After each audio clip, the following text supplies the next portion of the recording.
The night everything exploded began with sirens, blinding red and blue lights bouncing off every house on the cul-de-sac, and the sickening realization that my family and I had been marked as criminals in our own home.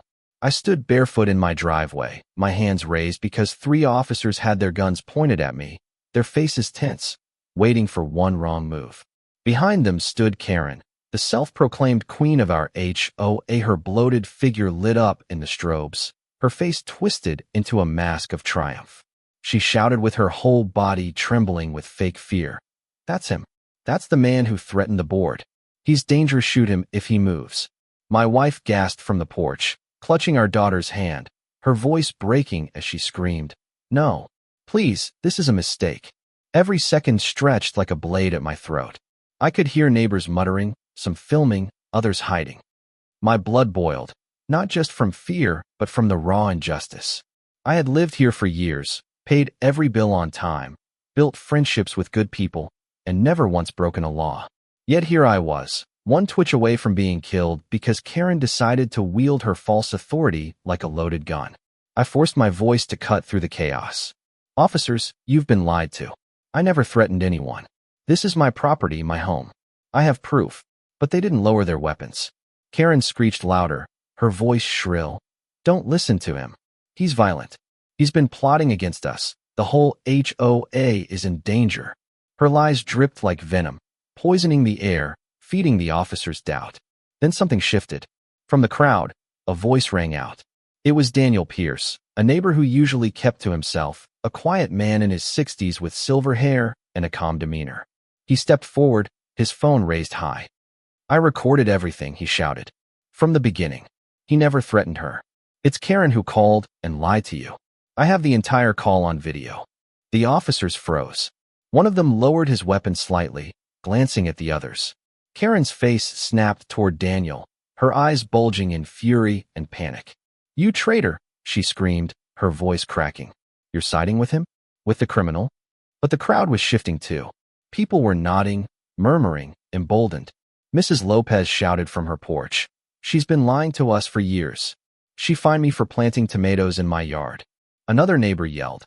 "She told me she could have my car towed if I didn't pay her cash under the table."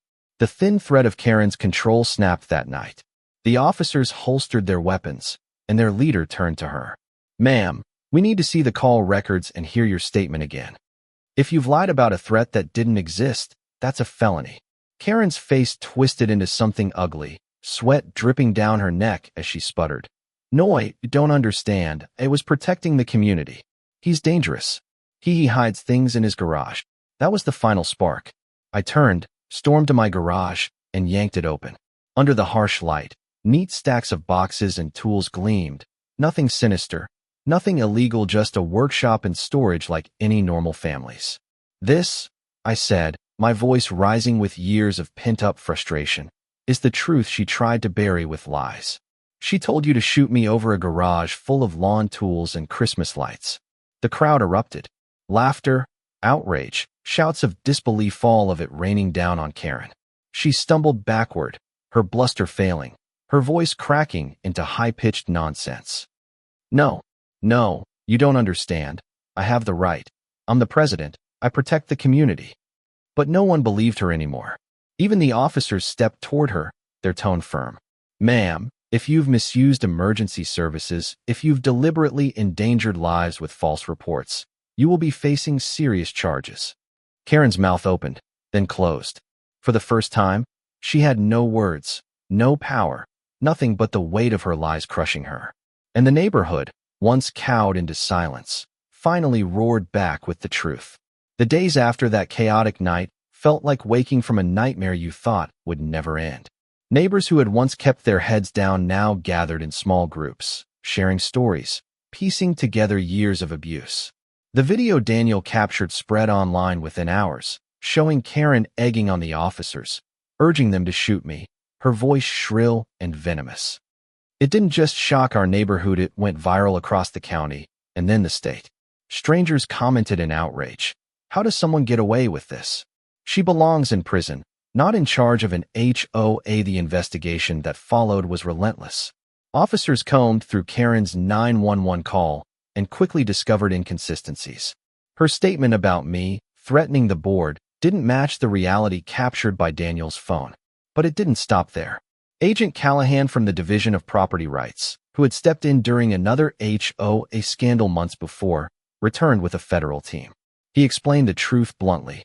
Karen isn't just a nuisance. She's part of a wider network of HOA fraud cases we've been tracking. Her lies tonight triggered something much bigger. Court hearings began within weeks. The courthouse overflowed with neighbors ready to testify.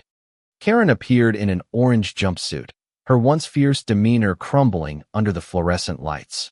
Yet even there, she tried to cling to power. "I was protecting the community," she shrieked at one point, slamming her fists against the defense table. "You don't understand what it's like to run everything yourself." The judge silenced her with a gavel strike, unimpressed. One by one, the story spilled out. Families testified about bogus fines, cash bribes, threats of eviction that had no legal basis. A single mother explained how Karen had fined her $500 for leaving a stroller on her porch. An elderly veteran described how Karen tried to ban his service dog from the neighborhood. Every testimony cut deeper into her crumbling defense. Then came the financial records. The prosecutors revealed Karen had siphoned nearly $120,000 from HOA accounts over the past 5 years. Money meant for community maintenance and safety had been redirected into her personal accounts, lavish vacations, spa treatments, even a down payment on a vacation condo in Florida. Gasps rippled through the courtroom as receipts and bank statements flashed on the projector. Karen's face went white, her jaw trembling as the paper trail boxed her in. And then came the twist none of us expected. A whistleblower emerged, a man named Grant, once her closest ally on the HOA board. He took the stand, his hands shaking, and confessed that Karen had blackmailed him into silence for years. "She told me if I didn't back her fines, she'd ruin me," he said, his voice cracking. "She doctored minutes of meetings, made it look like we voted for things we never even discussed. I was scared of her, just like everyone else." The courtroom buzzed with shock. Karen's betrayal reached even her own allies. By the end of the trial, her empire of intimidation had been laid bare. The verdict came swift and merciless, guilty on charges of fraud, embezzlement, harassment, and filing false emergency reports. The judge's words carried through the chamber like a thunderclap. "You weaponized fear, manipulated authority, and endangered lives.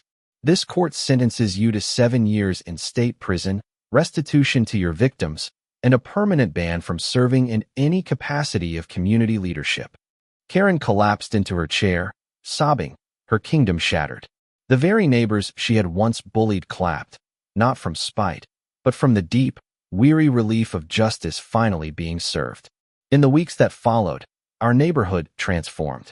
The HOA was dismantled, its funds audited and fairly redistributed. In its place, we formed a residents' cooperative where every voice mattered. Instead of fines and threats, we worked together to fix what needed fixing. Families painted their homes the colors they loved. Kids left bikes in driveways without fear. Gardens bloomed with freedom. The cul-de-sac was no longer a battlefield, but a community. The night we celebrated, music and laughter filled the street where sirens once wailed. Tables lined with food stretched down the block. Kids darted through sprinklers, and neighbors toasted to freedom. Daniel stood beside me, raising his glass. "You dug up the truth," he said with a grin. "And we finally buried the lies." My wife leaned against me, tears of relief in her eyes, our daughter chasing bubbles nearby, free of the fear that once haunted this place. Chief Harlow, who had watched from the sidelines as the case unfolded, joined us too. He shook my hand, his voice steady. "You turned what could have been a tragedy into justice. Karen thought her lies would end with you dead on your own driveway. Instead, they ended with her behind bars. That's a story worth remembering." I looked around at the faces glowing in the lantern light, people once divided by fear, now united by truth. Karen had tried to break us, but in the end, she gave us something she could never understand: solidarity. She screamed for violence, but the truth was louder. And maybe that's the lesson carved into our street forever.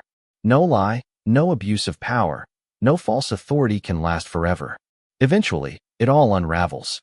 And when it does, it leaves behind something stronger than fear, a community that stands together. So I ask you this: when someone like Karen twists the truth and tries to weaponize power against the innocent, what's the right thing to do? Stay silent and hope it passes, or dig up the evidence and fight back? We chose to fight. What would you do?